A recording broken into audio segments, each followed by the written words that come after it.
बिस्मिल्लाहिर्रहमानिर्रहीम। अस्सलामुअलैकुम। मैं हूँ आपकी उर्दू की मौल्लिमा राहिला समीर।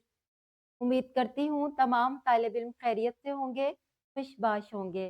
प्यारे बच्चों, आज जो हमारा सबक है वो है बी लिफ्ट 22। आज हम पढ़ रहे हैं वाव मारूफ, वाव लीन, याए मारूफ और याए लीन के अल्फाज में इम्तियाज कर सके। इन सब में अल्फाज में इम्तियाज करने से पहले हम सबसे पहले पढ़ेंगे वाव मारूफ है क्या। इससे पहले कि आज के सबक का आगाज करें कि वाव मारूफ क्या है, आप ये सरगर्मी कर लें। जल्दी से इस सरगर्मी को अपनी किताबों पर मुकम्मल करें। सबसे पहले मैं आपको वाव मारूफ का इस्तेमाल अल्फाज में सिखाती हूँ। ये एक लफ्ज है ऊन, इसमें वाव इस्तेमाल हुआ है। वाव से पहले जो हर्फ है वो है अलिफ, जिसके ऊपर है पेश। इस पेश की वजह से वाव की आवाज जो है वो बहुत खींच कर पड़ी जाती है, खुलकर पड़ी जाती है। ऊन, ऊ की आवाज आती है। ठीक है, इस दूसरा लफ्ज देखते हैं, ऊंट। ऊंट लफ्ज में वाव से पहले अलिफ इस्तेमाल हुआ है और अलिफ पर है पेश, तो इसकी आवाज भी ऊ की होगी, ऊंट। इसमें भी वाव मारूफ इस्तेमाल हुआ है। दूसरा लफ्ज है भूख।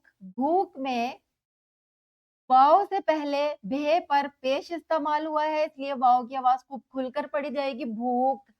इस भूख में जो वाव इस्तेमाल हुआ है वो है वाव मारूफ।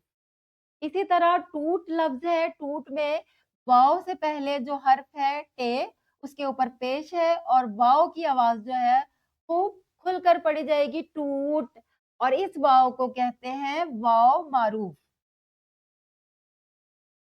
मैं उम्मीद करती हूँ तमाम तलबा को वाव मारूफ का पता चल गया होगा।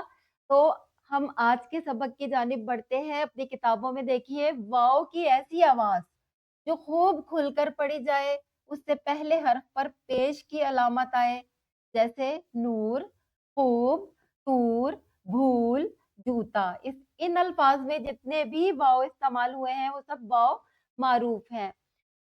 तमाम बच्चे इस सफ़े को अपनी किताबों पर मुकम्मल कर लें। इन तस्वीर के नाम लिखने हैं, वाव मारूफ का इस्तेमाल करना है।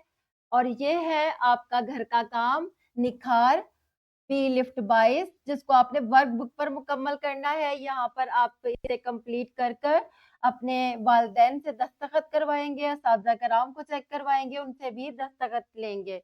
उम्मीद करती हूँ तमाम तलबा को वाव मारूफ का बहुत अच्छे से इस्तेमाल समझ आ गया होगा। मिलते हैं अगले लेक्चर में, तब तक के लिए अल्लाह हाफिज।